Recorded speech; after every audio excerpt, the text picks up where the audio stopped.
Small waters, the places where it all started, where most of us learned to fish. These are America's fishing holes. Call them farm ponds, small lakes, cattle tanks, strip pits, sinkholes. They dot the countryside by the thousands. Many of these no-name hideaways are full of fish, and locating them today is a whole lot easier than it used to be thanks to Google. You know, I'll never forget several years ago on a flight from Atlanta to Memphis, and looking out the left side of the plane from my window seat, I literally could see dozens upon dozens of reflective shaped objects of all shapes and sizes across the landscape from 30,000 feet. And the further north we flew, I continued to see more and more. What these were small bodies of water, farm ponds, little lakes, hundreds upon hundreds of them. Naturally, when I got home, I grabbed Diane's laptop and went to Google Earth and zoomed in close to the area where we live, and I was shocked to see just how many small bodies of water were located within a short cast of my home. Uh-oh, hey, look out here. Here we go.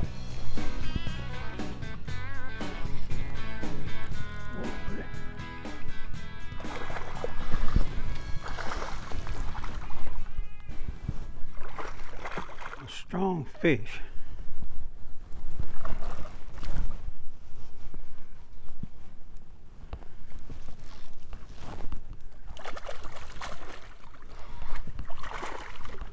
Big old long slanky fish too.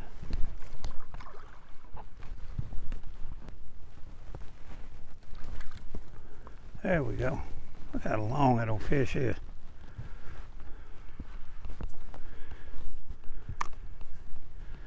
He liked that thing too, didn't he?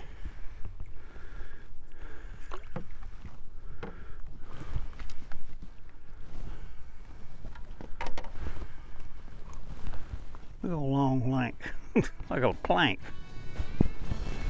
Hey boy. Okay, where were we? Oh yeah, all those small lakes I found in the countryside are all close to where I live. Well, I had to search them out. I brushed my teeth, combed my hair, cleaned my fingernails, put on my best smile, and I headed out to shake some hands and hope to get permission. That was the key. Yep, that was the key to get permission. Well, as luck would have it, I got a thumbs up to fish several of them, and I promised to close all gates behind me and leave the area cleaner than it was. Better one. Whoa, look at that.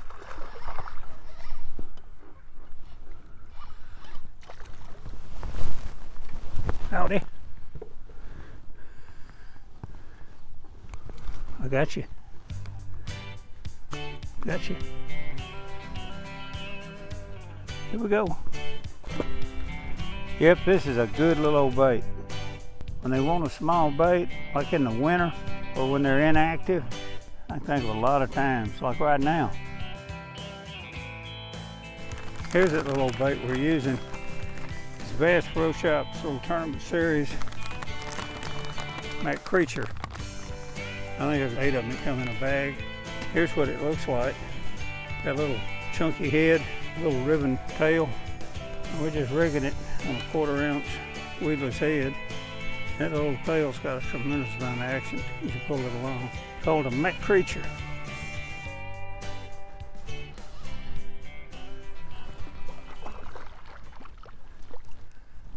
And they're all running about, ouch, they're all running about the same size.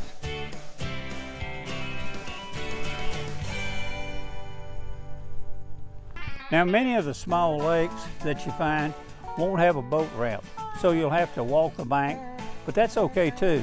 At least you're fishing the lake. Maybe the owner will allow you to launch a tiny canoe, a tube float, or even a kayak, but maybe you can launch a bigger boat.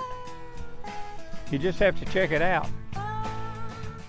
Someone asked me not long ago, how important is pattern depth on a small lake? Well, it's just like anywhere else. Depth is the primary key. Sure, it's possible to catch a fish or two at any depth, but you can bet your best lure that the majority will select and use certain depth levels for a multitude of reasons. It could be temperature, water clarity, oxygen, food location, or whatever. Regardless of the reason, you can be sure that the majority will remain at a preferred depth level. Sometimes determining this depth can be difficult, but you should still attempt to work at various depths with different lures at different presentations and speeds, and cover all depths from the surface to the middle to the bottom. Bass will sometimes choose the upper, shallow portion, early, late, or on cloudy days.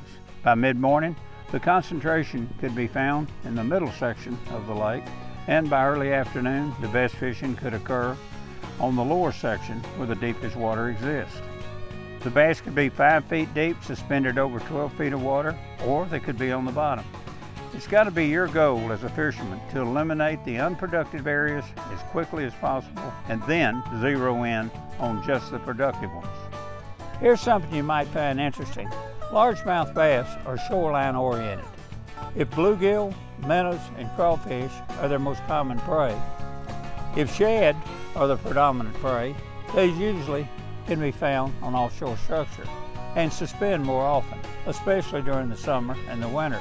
But when temperatures are more moderate during the spring and the fall, bass are usually shallow along the shoreline.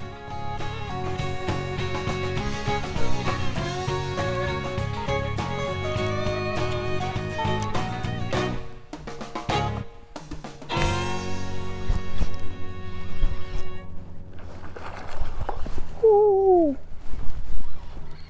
tough one. That is fun right there. Look at that fish pull that stripping line. Tough little fish. I mean tough.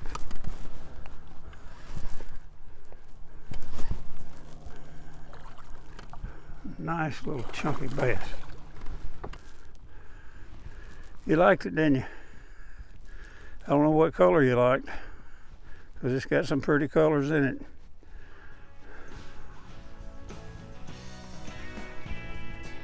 See ya.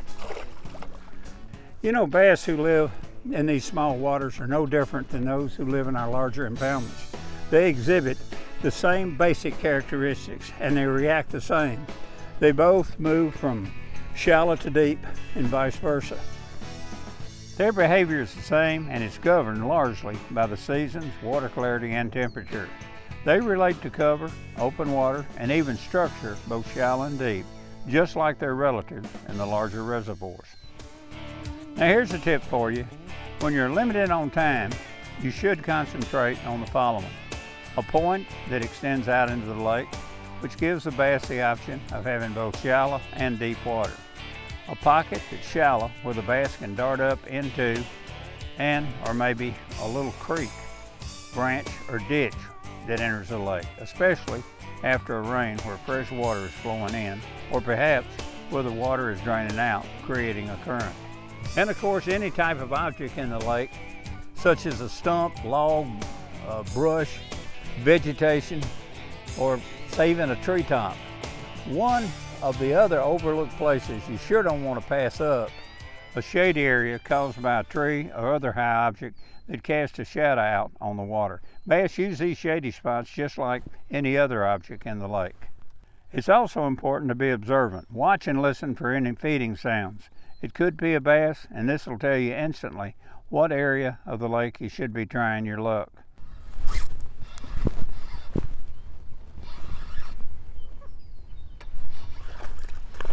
Whoa!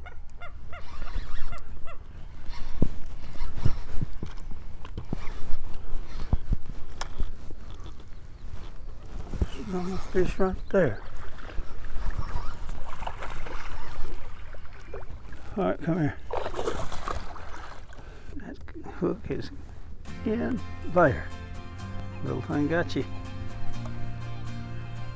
What we're using a quantum smoke rod, and we're using a 25 series smoke open face spinning reel. Now this particular reel is one of their Freak series. This reel will take up 33 inches of line per revolution.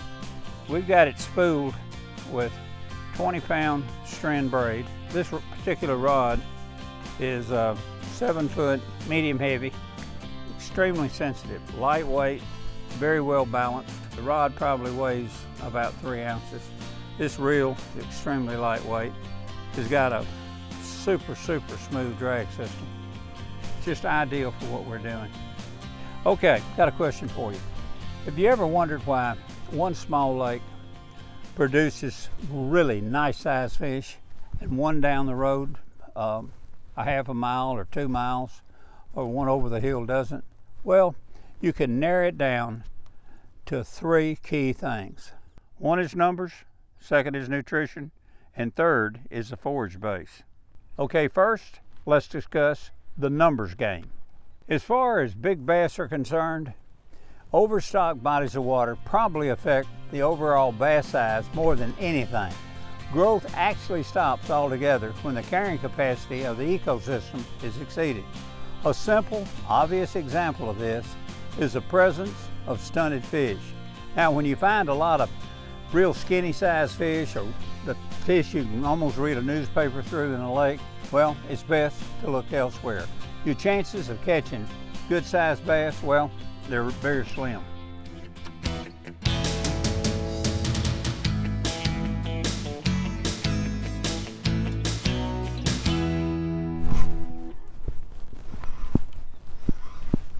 Ooh-wee.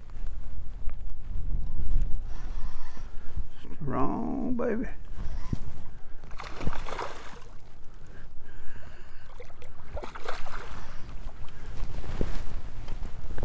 Howdy.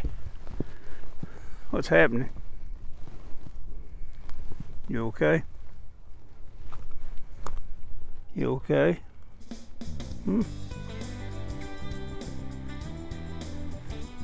Yes, you are.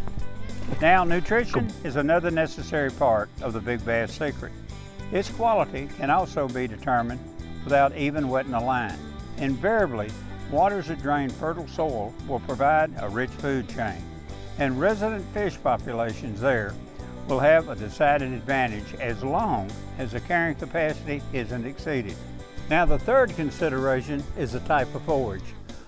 A small lake that has a good supply of high protein forage, such as shad, shiners, fathead minnows, or crawfish, will normally be the type of lake that will produce big bass.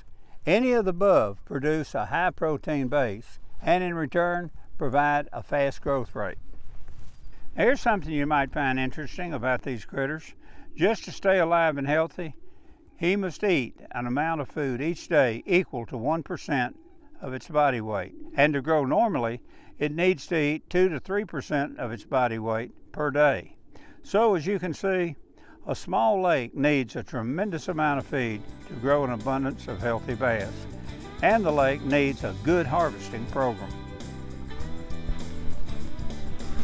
Run up on the boat with it.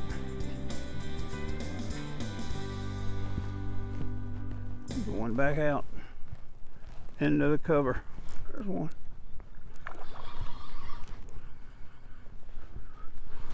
Get out of that pad. Wrapped up in a pad.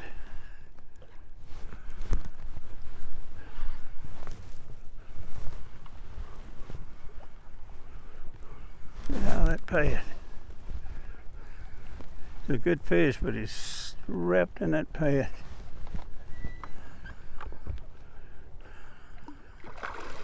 Now he's out of it. Now he's back in it. Buddy, I'm gonna get you. You don't know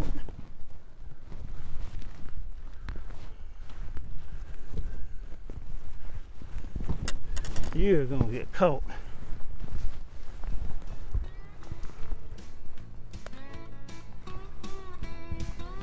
Gotcha. Gotcha.